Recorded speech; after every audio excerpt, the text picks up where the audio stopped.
Hello everybody and welcome back to another episode of Ben the Human Plays Vagrus the Riven Realms. This is actually going to be the last episode for the foreseeable future, really. So we've been pretty much done everything I can think of in the game. There's a couple like deliver resource missions that I'm not gonna ignore forever, but I'll probably just continue working on them off camera, and then when I pick the series back up I can show those off. But I don't think they're gonna be all that interesting for me to show delivering, 10 stacks of obsidian, ivory, timber, blah blah blah blah blah to build this outpost in Wazir High, and then like the same thing for Hacktarast up north, that kind of thing. I think that's better done off camera, and then I can just show you guys when it's done.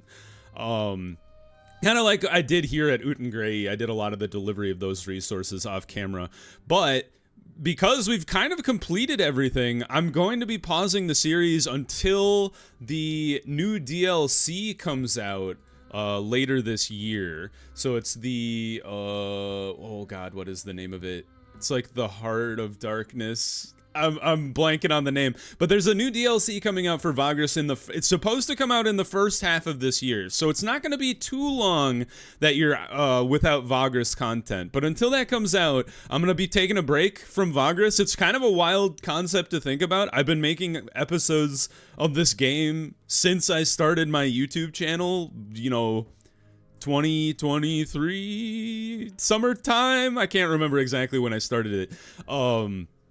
But yeah, it's been a wild ride. It's a little sad to be stopping, but I mean, I'm excited that there's going to be new stuff coming out. But as our finale, like pseudo finale here, we're going to be checking out the Hall of Flame. It's finally built. We'll explore it a bit together, and then we'll go back to our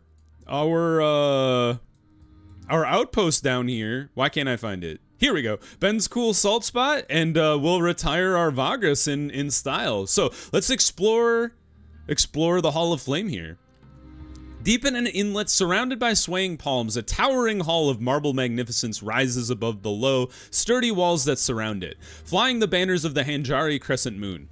Members of the Comitatus chatter and cheer to see the once burgeoning construction transformed into something truly memorable, a formidable structure of majesty.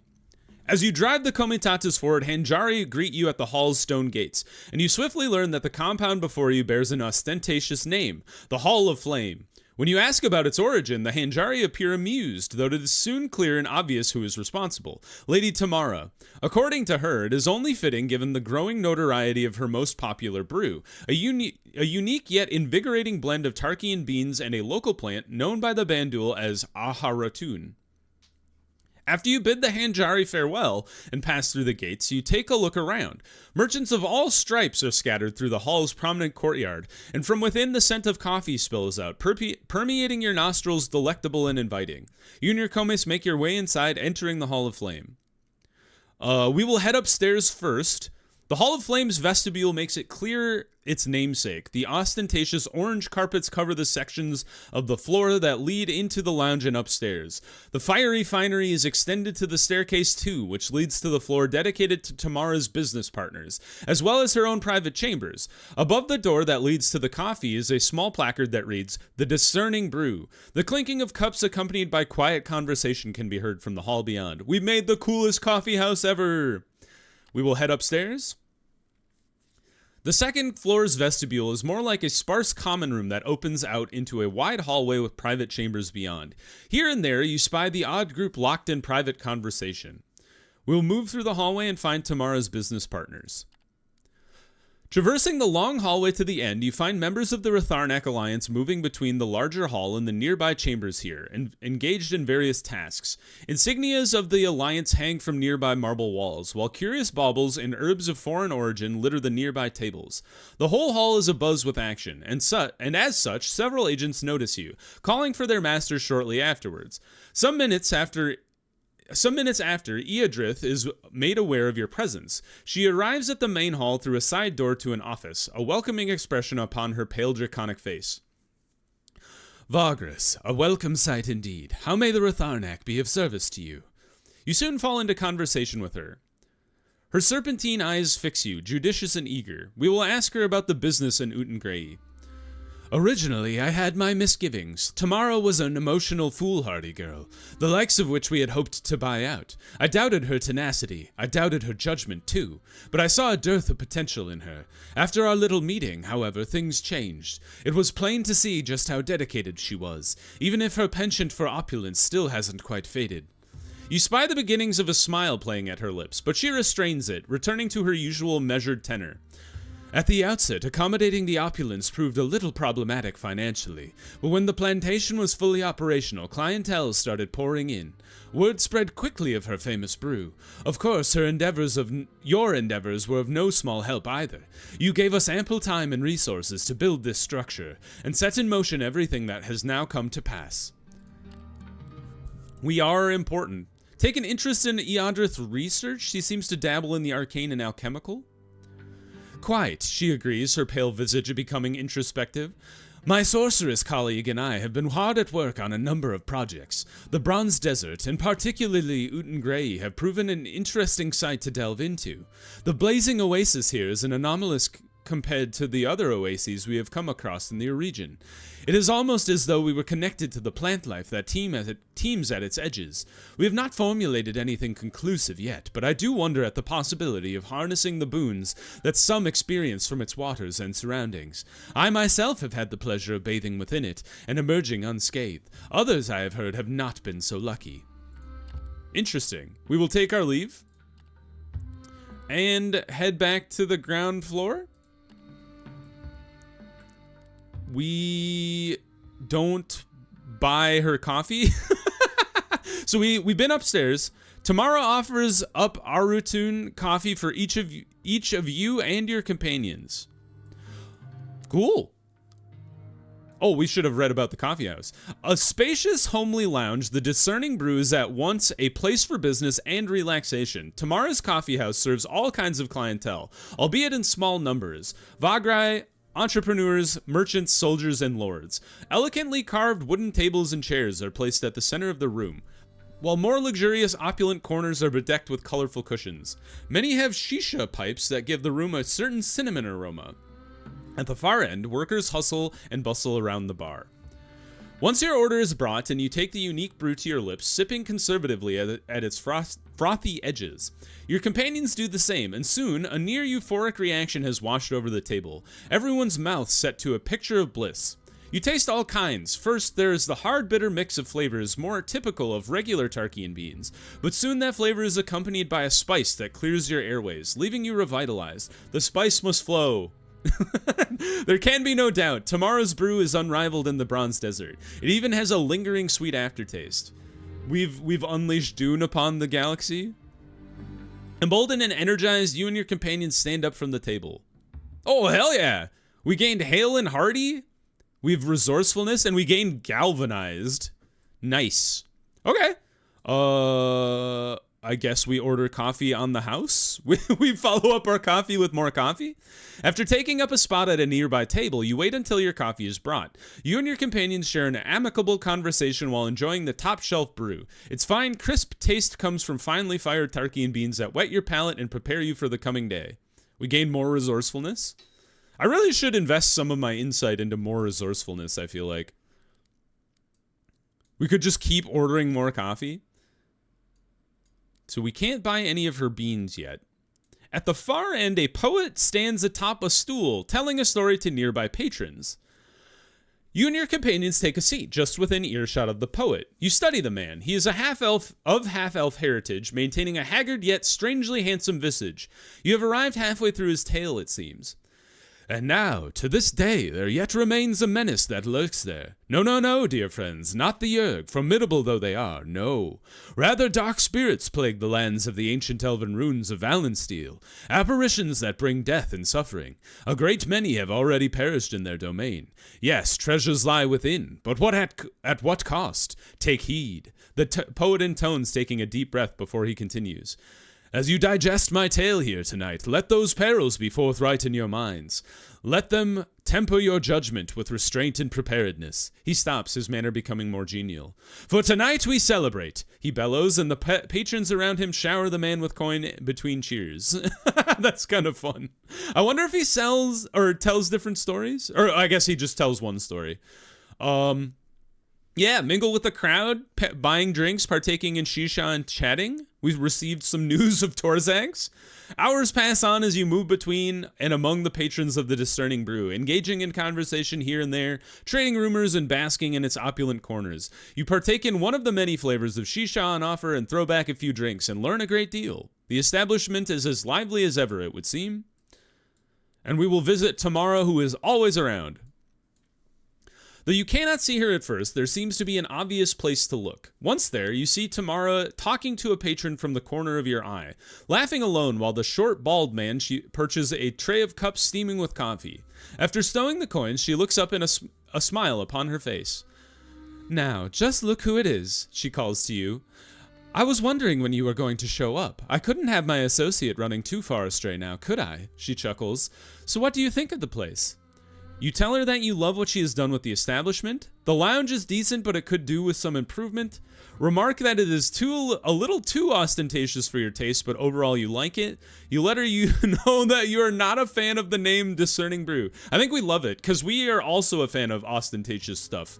Hence the compound we built in the middle of nowhere. Interesting. Truly noted, Vagrus. Let's talk. I'll get one of my fine staff to take over, she declares, and you see her raise a hand and call over a worker near the bar who makes his way over to replace her. Over there will do just fine, I think. She points, leading you to a section just off the bar, out of earshot of the lounge's patrons. It's good to see you. What have you been up to? She purrs. You fall into conversation swiftly. She has some plants to gift to you? Cool. After our little adventures with the plant in the meeting, we swiftly concluded what we would need more of it, and even before the construction was over, word had spread of its unique flavors. I managed to sell some, and then we put plans into motion cultivating the stuff after much-needed advice from the local bandul man. Elderly gentleman, very kind, she explains, tilting her head and smiling. In reality, of course, none of this would have ever happened had we not been so ingeniously concocted the Arutun brew ourselves, You naturally agree. You can remember it well enough, the discovery and your reactions therein. Follow me, she says, leading you to a small office where she produces an arrangement of the plants and hands them to you. Take these, Vagrus. I know they have worth outside of Uten Grey. It is at the least I can do after what we've been through. You take the flowers and stow them carefully, following her back out to the lounge. Vorax would like to talk to her? Sure. His jovial manner is forthcoming as always. Vorax engages Lady Tamarra heartily, probing her on details of her delectable brew. I'm afraid I cannot reveal its true secrets, she says, curious yet visibly weary expression on her face as she takes stock of Vorax. Oh, lady, I did not wish to steal the recipe, and I do not wish to be your competition. Oh, no, I wouldn't dream of it. I do, however, have much to learn when it comes to the art of cooking, and it would no doubt benefit the Vagrus greatly were you to enlighten me on the art of the craft, Vorax says, his expression open while he lifts his corpulent arms in an innocent gesture. At first, the lady is skeptical, and she holds fast to her secrecy. Then, despite her initial misgivings with Vorax, she begins to change her tune. The corpulent undead chef is a sight to gaze upon. One the lady does not seem to appreciate, but his garrulousness is intoxicating, and after a fair time of conversing, you notice her laughing a great deal. Laughing more and more. The two begin exchanging advice, and at length Vorax learns a great deal about how he might improve his coffee for you and your commies. With Vorax having mastered another element of cooking, you move on to other subjects. All right. We could buy some more plants? Well, sure, honey. How much do you need? Our crop is sizable, but I can't sell too many. The punters pay an arm and a leg for them. We'll just buy a large bunch. We have a crap ton of money anyway. We're over 16,000. We've already talked to her about her family and the legate and the views on the war. How is business going? Tamarra's face comes to life. Honestly, I'm shocked. We're practically raking in coin, and as soon as we set up the Arutun plantation, everything just took off. Word spread far and wide, rapidly and a little unexpectedly, I might add. Naturally, I knew just how to react, but Well, it's taken its toll, and you can see what she means. Her features betray some level of fatigue, and she appears a little overworked. Her expression softens, and her usual warm smile returns. At the end of the day, this is just what I always wanted. My own little classy establishment. Well, not so little, she says, mocking herself. The place's success is owed to two people above all. You and me, she murmurs coquettishly, and you can hardly disagree. We will sit down for coffee and a long chat, like we always do. We have scarcely a lack of topics to discuss. Discuss her relationship with Iadrith of the Ratharnak Alliance. Curious as to the real relationship between Iadrith and Tamarra, you pose your host questions. Tamarra is warm and open, never begrudging herself a morsel for her sharp tongue. She is eager to open up. Iadrith is an interesting woman, Vagrus, truly. My opinion of her has vacillated more times than I care to count, but I now see how naive I was to imagine her a certain way, long before you helped me broker the deal. Tamarra smiles now, contemplative. I had imagined that working with another woman of something of import, something to strive for. Wasteful folly it was. Iadrith has taught me a more logical way of thinking, more pragmatic, more measured. She yet appreciates my enthusiasm and vigor, but I do welcome her tutelage, scarce though it may be. Don't worry, I'm not all serious in all business now. A girl has to find a little time for relaxation every now and then. Despite from the slings and arrows of life in the wasteland is a necessary evil, you say, and respite from the slings and evils arrows from life in the wasteland is a necessary evil, you say, and Tamarra agrees. The minutes become hours as you direct the conversation forward onto the minutiae of the discerning brew's operation and setup. She expounds at length on the specificities involved in her operation, stopping occasionally to speak of luxuries that Iadrith allowed her to have, trusting her judgment. The conversation draws to a close. We are almost out of movement, so we will be staying the night for sure. With your coffee is finished, Tamarra leans forward. Her tone's a little more flirtatious than typical, even for her. Say, do you fancy something a little harder, Vagrus? Excuse me? I can have a fantastic bottle of red from the Hadrinium brought forth, and frankly, I think you and I deserve it. Are you in? You can already sense that committing yourself to a bottle would take you into the night, a time for true revelry. Is she merely goading you, or does she have ulterior motives? Whatever the case, you can sense excitement on the lady's face now, a desire to share truly unfiltered banter, perhaps. There's only one way to find out. Obviously, we're gonna do it. Are we are you crazy? Agree to drink a bottle of wine with Tamarra, extending your time together. Her smile returns, as does her penchant for conversation. As her subordinates bring forth the wine, it is Tamarra herself who pours it, apparently savoring the moment, flashing her eyes at you occasionally while she does so, seeking reciprocation. The dialogue between you flourishes as more and more wine is knocked back. The odd patron or onlooker interrupts occasionally, but she brushes them off quickly, unfazed or uninterested. As time drifts steadily forward, the two of you become increasingly tipsy, and the conversations turn more risque. She may be Hanjari royalty, but she is not without a dark sense of humor, as you find time and time again while your intimate session continues. I love dark humor. This person is great. With hours having passed, the discerning brew begins to thin out, until eventually it is just the two of you. The large bottle between you is spent, drained to the bottom like your drinks. Tilting her head, Tamarra fixes you with her gaze now, her voice slurred. Another suggestion forms at her lips. You know, in my private chambers, I have another bottle, a prestigious imperial number. Care to join me for more? She inquires in her soft voice. Her eyes are playful and sultry as she plays with an elegant bangle on her wrist. Obviously, we go to her room. Are you crazy? You would not mind a little more wine. Tamarra locks the entrance to her coffee lounge before leading you upstairs by the hand, using her key to gain entry. As it opens, you are treated to the view of her abode. A massive lavish bed occupies most of the room, while a smaller arrangement of settees and sofas draped in dark Hanjari finery gives the seating area a homely yet decadent feel. Releasing your hand and turning to you, she gestures to the couches behind her before retrieving a pristine bottle from a shelf above her bed. Setting down 2 glasses, she excuses herself momentarily. Pour me one too, won't you? I'm exhausted and tipsy. Let me slip into something a little more comfortable, she says, disappearing behind a curtained arrangement she has set out in front of her wardrobe. You sit down on an inviting sofa and fill both glasses. Minutes later, Tamarra returns. Gone are her kohl and more elaborate makeup. She saunters towards you now, adorned in the light nightrobe of silk, her gaze lingering on yours. Setting herself down beside you, she flashes a roguish smile and raises her glass. To us, she murmurs, and you raise your glass too. Tamarra moves in close, and the night stretches out before you. What you do with that night is something that only the two of you are privy to. Possibilities abound, and the lady leans closer, savoring the occasion. By the time you leave, it is almost morning. Oh boy! You dog! Don't put our people to work. We don't have any capacity for work.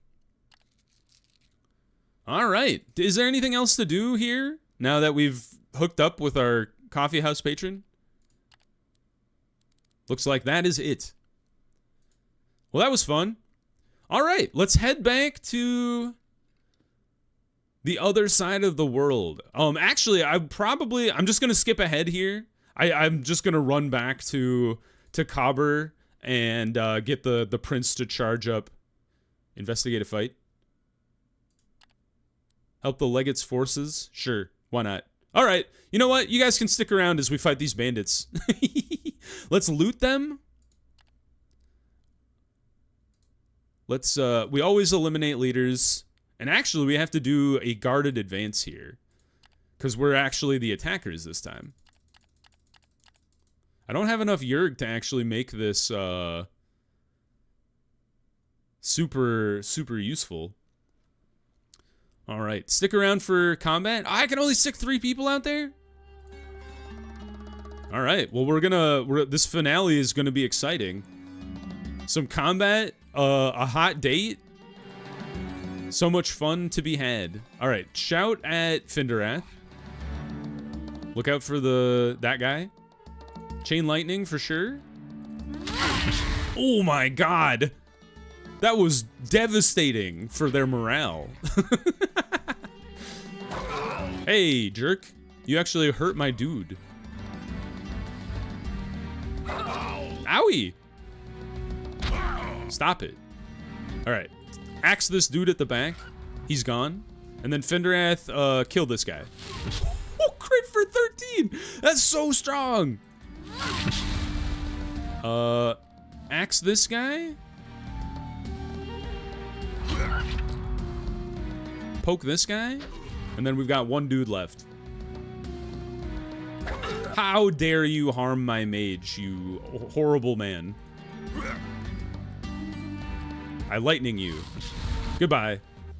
Let's see how the battle overall went. It wasn't a slam dunk. We don't have a ton of guards with us. It's always a struggle fighting when you go to the Bronze Desert. They are fleeing. I pursue. Yeah, chase them down.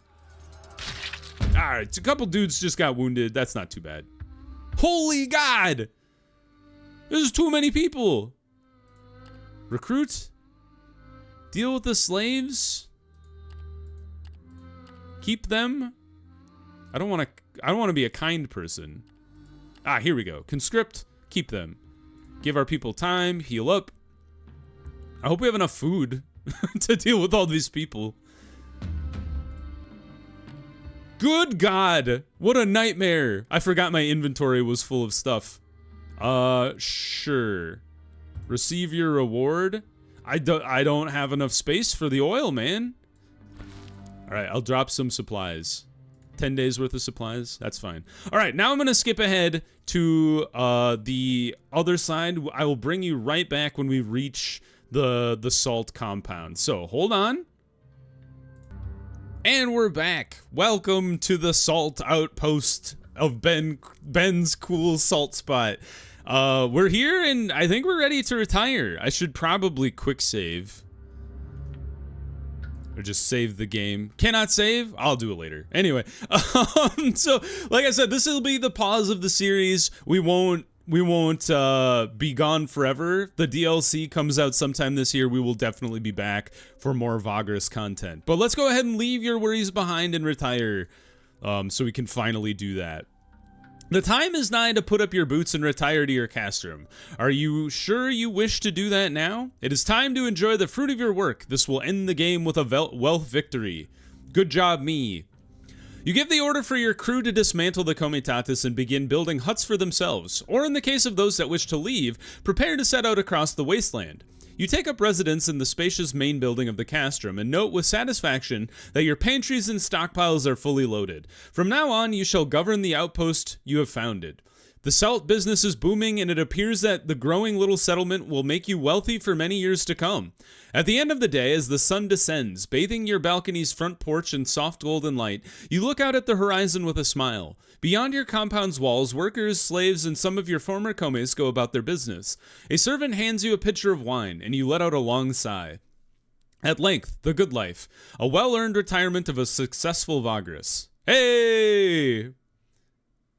No matter how harsh the wasteland is, no matter how cruel its vast expanse proves, those that enter it with purpose and zest will see their journey to its end. So say the monks of Irefon's Saint of Rhodes, who graces all travelers with good fortune in his infinite wisdom and compassion. And so after many trials and tribulations, the Vagrus and the Comitatus prevailed and accomplished what they set out to do. Mortals are gifted that way, having been granted the freedom to see their potential to fruition, even in an unspeakable desolation as the ravaged cradle of man.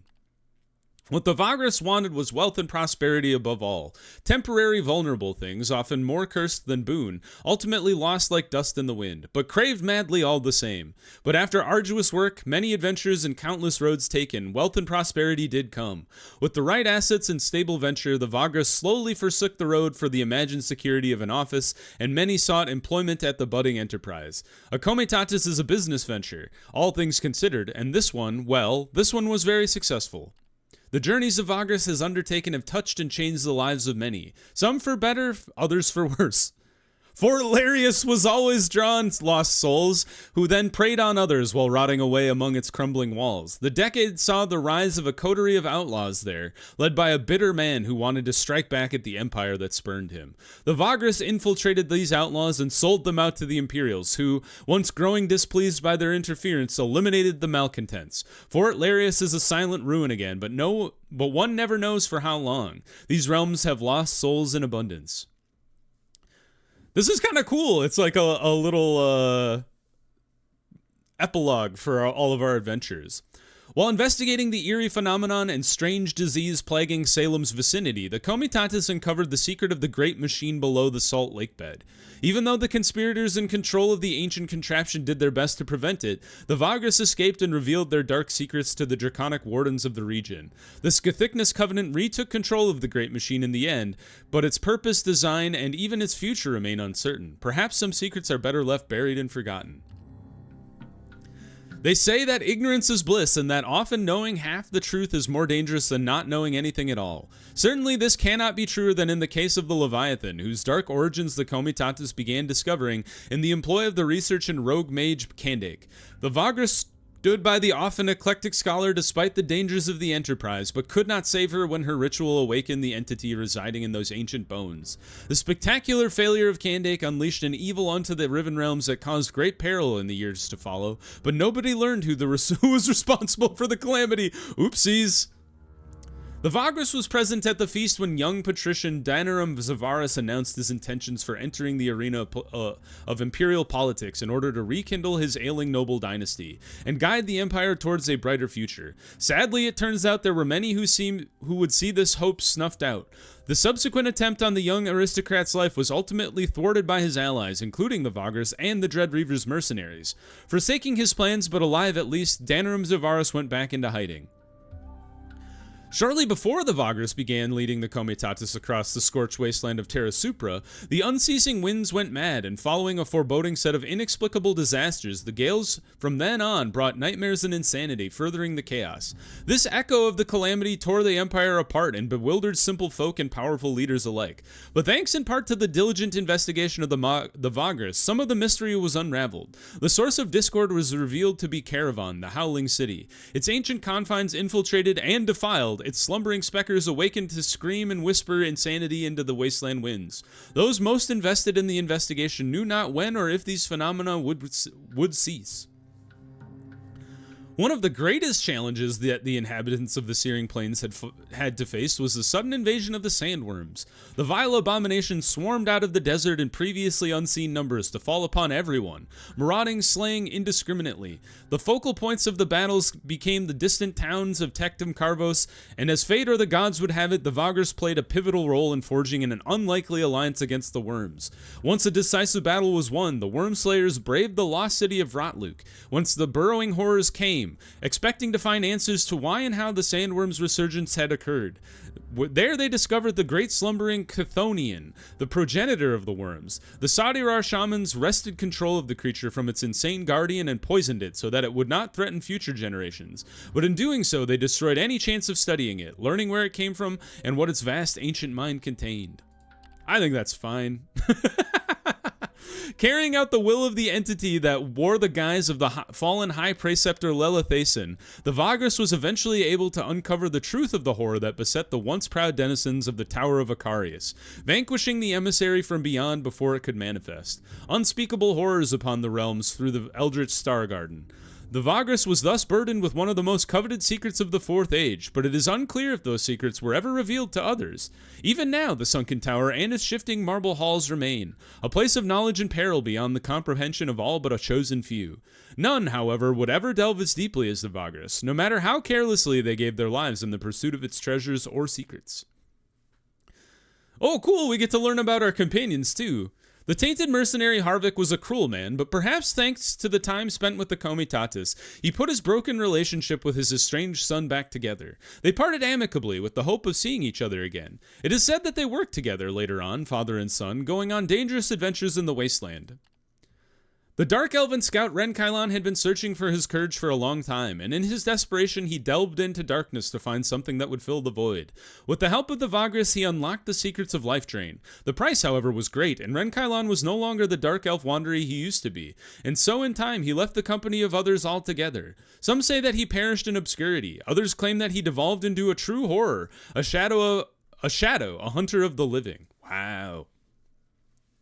The tainted bounty hunter Krifta was forever haunted by her past that was drenched in violence, abuse, and fear.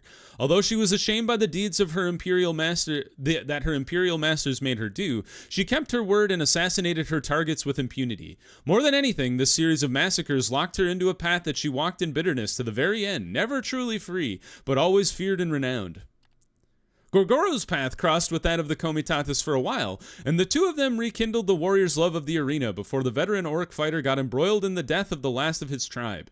In the end, he rose above his doubts concerning his purpose, thanks in part to the Vagrus. Gorgoro's future brought more conflict, but also renown and glory, eventually elevating him to fame rivaled only by the legends of past like War Leader Torzag or Drazgar Skullcrusher. Cool! Dwarven smuggler Garrick, always an opportunist, was successful in turning his ill fortune around with the aid of the Vagrus.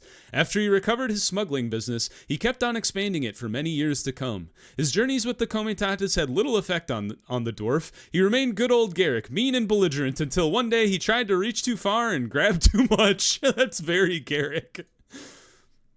The former diplomatic attaché and promising dragon mage Finderath found companionship with the Comitatus by chance. Although she was considered naive and inexperienced by many, she was eventually successful in discovering a dark conspiracy, as well in laying the foundations of an alliance with the ogres. She went above and beyond, revealing the true culprits behind the clandestine machinations, which sadly caused distress and distrust in her homeland. Years later, she took up the mantle of the voice of the dragon lord Doran Manthar. The ruthlessness of sorceress Nadir kept her grabbing for more magical power throughout the years. When the Vagrus met her, she was being hunted by a demonic entity due to her recklessness involving the arcane, and it was only with the help of the Comitatus that she could break the curse. True to herself, she imprisoned the entity and used its essence to bolster her own power. It is said that she learned much and used many people to have her own way, but in the end, her ambitions and cruelty cost her everything. Yeah, I'm not surprised. Eilani, the half-elven wanderer, joined forces with the Vagrus when they pledged themselves to the defense of Tectum-Karvos against the invasion of the resurgent sandworms. Once the crisis was averted, she ended up finding out that her husband had been unfaithful. Disheartened by learning the truth and encouraged by the Vagrus, she decided to leave that selfish man and start a new chapter in her life. Good for her. As for Vorax, his travels alongside the Vagrus ended up being a journey of self-discovery. Upon learning of his dark past and the tragedy he caused, the undead chef decided to make things right as much as he could so long after the fact.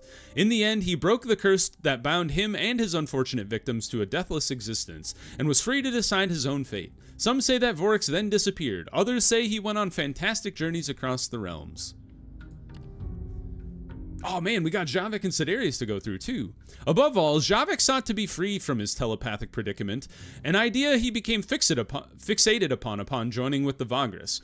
In discovering that his powers had been augmented by the specters of Valensteel's Council of Ancient Elves, the Tarkian sought to shed his abilities to lift their burden. In the end, however, he decided on a different path, one that would see him subsume the spirit of a member of the Elven Council. He did so to one day help the specters of Valensteel find true peace, which at last quieted the voices in his mind.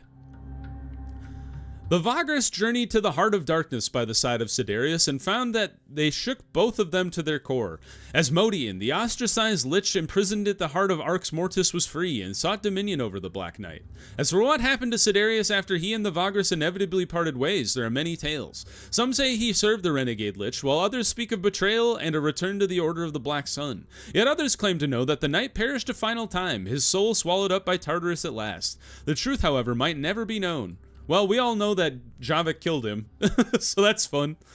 There were more, of course, people whose lives or fortune changed due to the deeds of the Comitatus. And what was the ultimate fate of the Vagrus? Well, they say the journey never truly ends. Awesome. You've conquered the wasteland. Well, that was great. I love this game. If you guys enjoyed the series and you're, intrigued by it, I think you should go check it out. The devs are great. The game is great. I cannot say enough good things about Vagrus the Riven Realms. But for now, we're going to be taking a pause on the series. Thank you so much to everybody who hung around through the whole thing. It's been a fun journey. We will definitely be back when the DLC comes out later this year, so keep an eye on it. If you want to see, or if you enjoyed the series, please click the like button. Helps me out a lot. If you want to see when the series comes back, or you want to see other videos that I have going on the channel, subscribe to the channel. That also helps me out a lot. But until next time, everybody, I hope you had a good one, and I'll see you in the next video. Bye-bye, everybody!